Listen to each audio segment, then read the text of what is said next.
Good evening. This is the Elliott wave update for the NASDAQ 100 and the S&P 500 for Wednesday, February the 14th, 2024.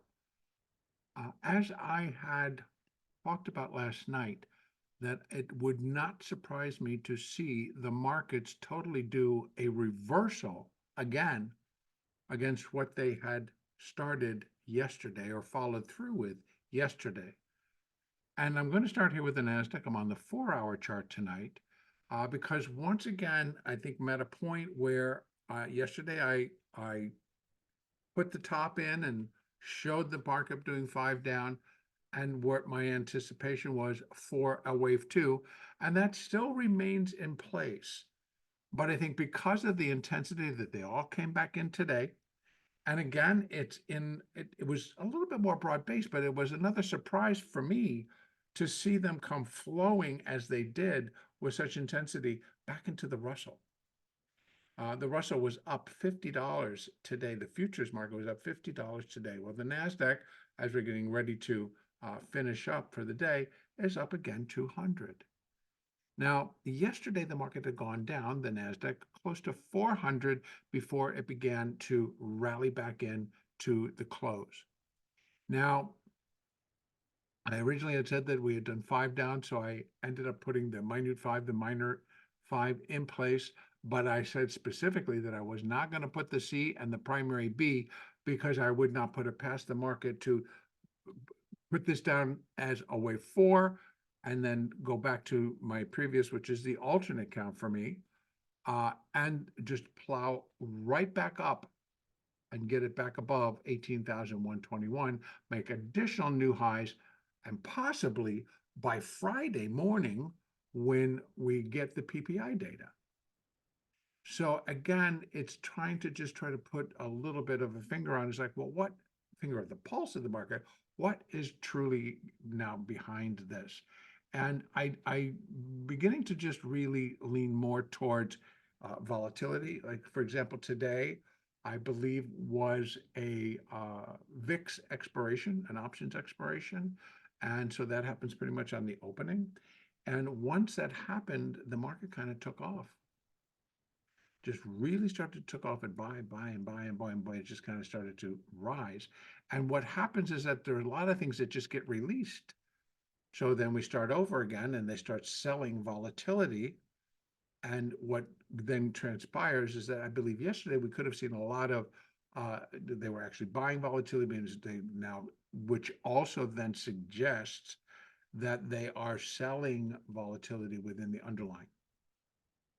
And therefore, the market goes down, goes down, goes down. So what we begin to see here now is that reversal. So VIX has its expiration. We're now into next week. And so initially sell volatility, move back and buy the volatility in the underlying. And that's kind of what we did see today. We saw some tremendous gains in stocks such as Netflix, up $25. And again, what really kind of what strikes me is it didn't go up $25 on humongous volume. Now, maybe for this particular stock, it was heavy volume, but then the options weren't trading, but possibly for this particular stock, it was heavy volume in the options as well. So again, I'm not seeing this difference or seeing what really the market is hanging its hat on in terms of why we saw a more broader based buying today. But again, Apple never got into positive territory. Nvidia, okay, we got the earnings coming out. So the stock actually went up and made an additional new all-time high before coming back down and then rallying back up into the close. So this seems to be the pattern. Now, as far as the pattern in the stock, I'm continuing to leave the minute 5 and the minor wave 5 in place. I am continuing to put this down as the some form of wave 1. What degree? Not sure. And because we have not exceeded, remember wave 2, most common 50 to 62%, and we're right now just brushing up against that 17,900 is the 62% to 0.618% retracement. And we're just sitting right below it as we go into the close. So that still remains in place, but here's the kick that let me just bring this down to the hourly and open this up a little bit so that we can take a look inside here. So here we have still, I believe this is 1, 2, 3, 4, and a 5. So 1, 2, 3, 4, 5. Some people have a little bit of trouble with that, but it's an overnight. It's during Globex. It's notoriously, not as active, but that does not mean that it's anything less than getting up to there, and that's 1, 2. And then we had the 3, the 4, and the 5. And so, wow, what we have again, I believe 1, 2, 3, actually 3 up to here, 4, 5, 4, 5. And then we came back down in an ABC, all the way back into here. And that was the A wave, the B wave, and now we're in the C wave. So if it's going to be a 5, 3, 5, then I run the fibs. And the first one, 618, that's now been met. And that's exactly where it's closing. Not the most common. The most common would be that C equals A, and that's going to come in at 17,995, which happens to be the 786 for the entire move. Now, I will restate, it is not totally uncommon that when we have a strong enough first wave, that the second wave is that reversal, apparent looking like reversal, and the wave 2 can come up much further than 618. What it cannot do is it cannot exceed the starting point for wave 1, which of course is 18,121. So if it goes above that, well, then it is no longer a wave 2, and this will end up being a wave 4. And we will then be moving higher in that fifth wave. But until such time, I'm leaving it as is. And again, can I really tell you what's going to happen tomorrow? Well, it looks like we should have follow through. And that they continue the buying. What is behind it? Can't tell you. I don't know. But not that that matters. It just matters is like the market could likely go up. We did see some tremendous strength again in Bitcoin. And we're seeing weakness in the dollar. And what really, I saw a news story on that today that was talking about that there was tremendous amount of funds, assets under management out of the gold funds are going into the Bitcoin funds. So there's a big move underneath that whole activity. And whether they're okay, this was the day they picked and this is when they were doing it. But we're seeing a big shift away from a flight to quality, a flight to safety. I use the word safety because there's perceived safety and you're moving into gold in times of uncertainty because that's just what has always been the case. Well, now the perceived safety would be put your money into Bitcoin. So again, it's 2024, and again, I'm not going to place any type of judgment or any comment on that. That just seems to be what is happening right now. Now, in terms of what we can look for, I do believe we're going to see some follow through to the upside because if I'm looking for 5 waves up, I think I got a 1, 2, 3, maybe we get a little 4 and we get a 5 and we end up above 17,900 and likely closer to 17,995. How I am going to leave this is that if we break solidly above 17,995, we're going to be running a pretty strong case that this is not the fifth wave completion point. So I'm going to go back out to the 4-hour chart. And once again, I am going to, thought I had it in there, but I guess it's gone. So let me go like this. And the first thing I want to put in is these fibs. Come on. For, oh, come on. No. The fibs for the minor fifth wave. Wow, can't get my words out together. So let me go back over to there, right there, and then move that up and put it here. So as we can see everything, so what's really left or available to us out of these fibs is 618 and 1.618 and 2.618. 1.618 is 18,370. So how would I want to leave this? We move this back again. And again, I'm telling you, I'm still not really liking the pattern, but that doesn't mean that that's not what's happening. Just because I don't particularly like it doesn't mean that that's not what's happening. I will accept what the market's going to tell me, and so whether or not I believe it or not, I will make my adjustments and include that the move could get up to there. Now, I know a lot of people are really basing on that we're reaching a top, and we are. We are, in my opinion, still on point to getting, if it's not already in, we are getting to it. And so I continue to see deterioration in all of the leading economic indicators and all of our, even on the 4-hour and the daily, how we saw what happened yesterday. So the bounce in terms of what happened yesterday is actually very expected. What comes next is what will make or break. So I want to review the alternate count here. And that would suggest that the wave 1 moves up to here, wave 2 moves up to here, wave 3 moves up to that high, and wave 4 moves to right there. And that would then make this the start of the minute wave 5 to finish minute of minor wave 5. And it puts it in a diagonal triangle.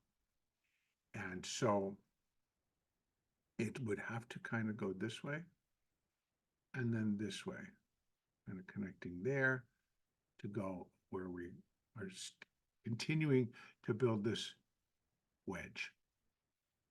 And I'm not going to put it in right now, but I'm just letting you know. And what is going to lean heavily in favor of that being the case is if we get a solid, not just to go up and touch, but a break, just this move past 17,995, just like it didn't exist. And we're just going above 18,000. And just telling you what the market's perception is to just go.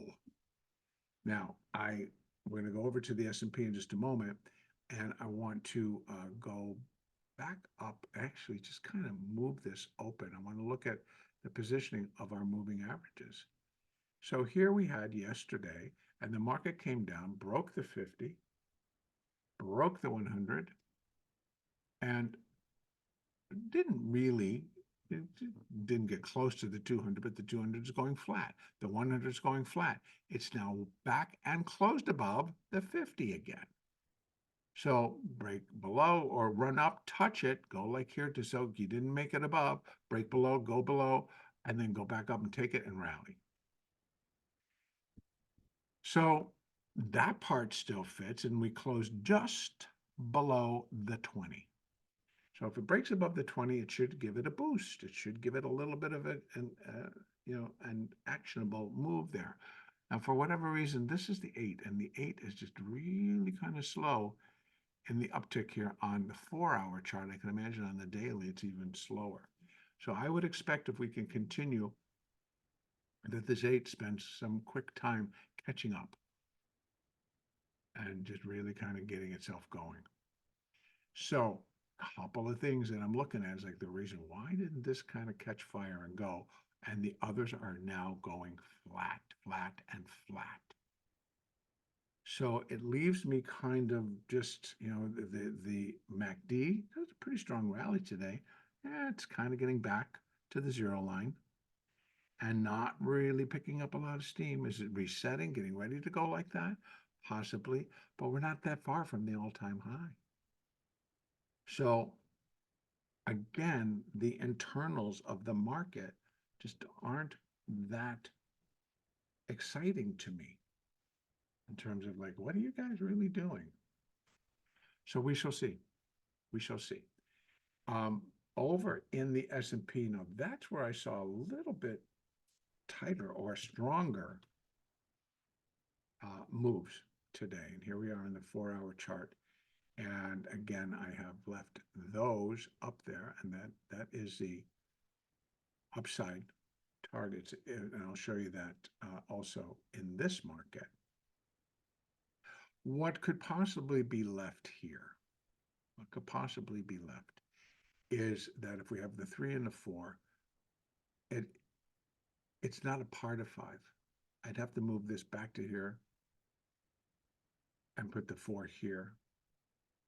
And then this is 1, 2, 3, 4, and it again overlaps, which puts things into a very difficult position. So again, I have to go back even further. Now this, again, same deal. Up here, if I leave that as a 5, and this is wave 1, of what degree, I'm not sure. And then we got 1, 2, and this one is more, not as convincing that we actually did 5. I have to go inside to see it. 1, 2, 3, 4, 5. So it's not as evident, it's not as clean as what I think I see over in the NASDAQ. So there is a possibility that we move the 1, A, B, C, 1 here, A, B, C, 2 here, A, B, C, 3. It's not, I don't like the internals on this.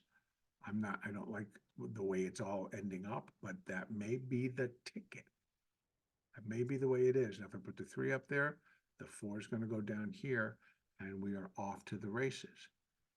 So again, it was a fairly strong rally of the market getting up to 5,024, I think, 5,022, before coming off just a little bit as we got ready to get into that secondary close.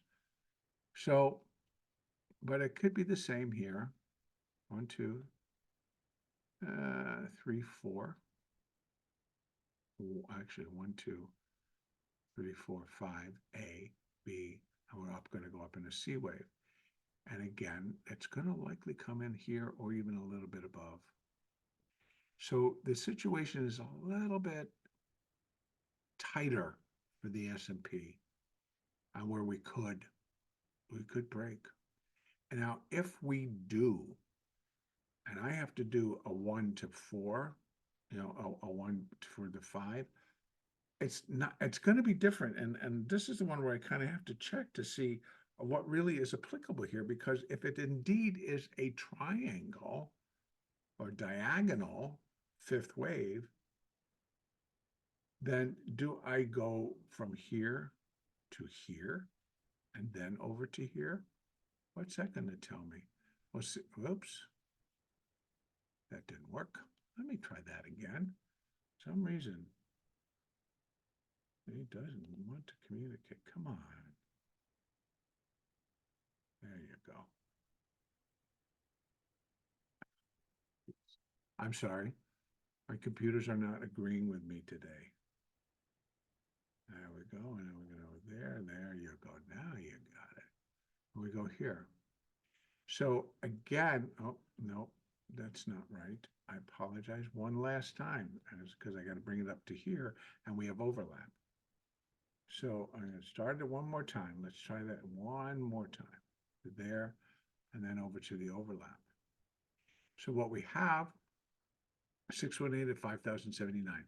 That's not the most common. The most common is going to be here, 5167. So I left the other 1.618 for minor wave 5. So again, now we have a cluster. So yet again, another cluster. And if I have to draw that, 1 goes up here, 2 goes up here, 3 goes up here. So you're going to connect 1 and 3, and it's going to go just like that. So if it takes its time. Now, that still could be the case, and we're still inside the 4. A, B, and then we get a C wave for 4. That's also a possibility. Or, again, I'm not going to say that this is an internal 4, because that's too high. It hasn't overlapped what would be wave 1, but I just think it's too big for a 4 against the decline. So my possibilities are that we have an A, a B, and a C, and it's still going to be called a wave 4, and then still get a 5th wave. Or we're putting the 3 up here, and the 4 is already in place, and we just continue to rally. So that would mean that this needs to clean itself up and come a little bit cleaner. I can bring this down to the hourly chart and we can take a look. Again, this is, and I have to admit that, again, there's been so many changes to how markets are viewed. I can only tell you that, yesterday, after talking with several people, they were all, it's like, okay, that's it. There's going to be no more rate hikes. Excuse me, there's going to be no more hope for a rate cut, at least not in March, maybe not even in June. So we're looking at further in the year. So what happens? We go down. And if we're not going to get that, then we're going to make our adjustments to prices and everything else. And what happens to the markets? They just decide to go and go. I'm telling you, the way that they came in today, and just particularly in the NASDAQ, was quite amazing to me, that it was just like whatever you did yesterday, you totally reversed it today, and then some. Not in terms of the whole index itself, but we're looking at things like the Qs. We're looking at Netflix. We're looking at NVIDIA, I get, but even Tesla ends up 4.5/8, or 4.70, $4.70. Tesla. And which is like got trouble all over the place. But today, options, whatever's going on, boom, here we are. So all of that contributes to the strength of the market. But it's not being truly reflected in this one. Actually is. You see, now there was the all-time high. So that actually, for relative strength against what we did today, is pretty good. And it still has additional room. So either it's done and we're going to come back down, in which case then it fits perfectly. Now the MACD, yeah, it did reset and now it's come back up. It's now sitting at the 0 line. And these are when it was there before. It was not mustering a lot of energy, for to just make a new high. Can it do it now? Well, yet to be seen. So again, I'm not necessarily calling for a new high, but I am putting myself and all of us on notice that we cannot consider this all done just yet. So I'm going to leave the count as it is, but I'm showing you, without labeling it all, what it could be if this continues up. The 3 is going to go to here, the 4 is going to come over to here, and we're up running. Now, let's take a peek. 5,079, doubt that that's going to come into play. It could, but it would depend on what this whole sequence ends up being. More likely, we got a little bit, again, of another cluster forming, and that's between 5,059, 5,060, and 5,170. So that's the area. Now, moving averages, here again, even on the 1 hour, we're not really, let me just kind of go like this and open this up a little bit this way. Okay, the 1 hour is still declining against this big giant bar. And the 200 flat. It got back above it, but it's not really doing much. The 100 closed right at it. The 20 just turned and starting to go back up again. And the 8 is down there. Not really impressed with today's move. And so that's another reason why I'm kind of leaving it the way it is right now. The market really has a lot to go on, and then they're putting their hope of women at prayer into the fact that the market is just going to keep going, that the Fed will come through, or whatever the story is. And again, it could be nothing more than just a change in the volatility, and that's it, and a change from the gamma flows. That truly is what has, in my mind, taken over. So that's where I'm going to leave this for today.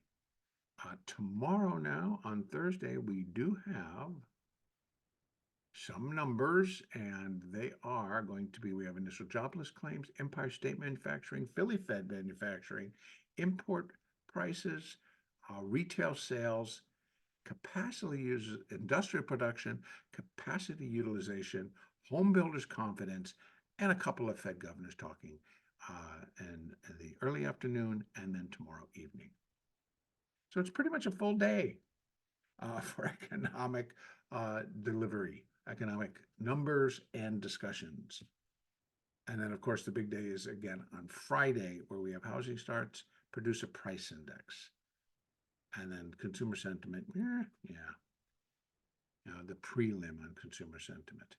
And then again, two more, the Fed vice chair and the San Francisco Fed president out there on the stump giving a good talk. So Friday, PPI. Tomorrow also can flip this thing on its nose. If we get any big changes in jobless claims, looks like they're going to go up. And Empire State Manufacturing, Philly Fed, imports, retail sales, etc. There's a lot of things that could flip the market, but it also could flip the market, make it a quick move, and the market ignores it. And this goes back to what they were doing. We shall see. The next update, Thursday, February the 15th.